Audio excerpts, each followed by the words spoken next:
3-3 crossbred boar. This one's a picture this never before. Would have got their mom from Alec, Adam, and Jason Main there in Altoona, Illinois.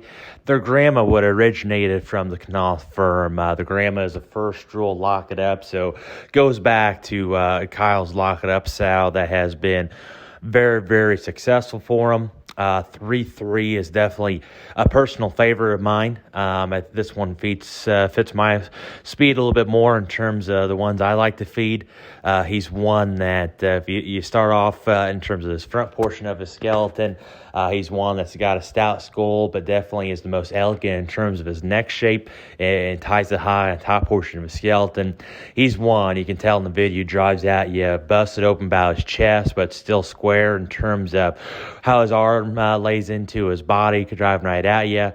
You work past his bold blade, and he's one that still works a lot of shape up high. Definitely one that's maybe a little greener in terms of how that fat cover's laid onto his forerib, and then you work past there, and he's one that you can tell in the video a little bit.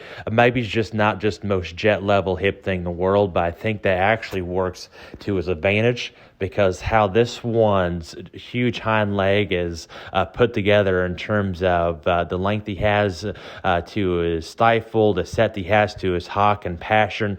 This thing gets out and drives and takes the longest reaching stride out of any pig in the barn.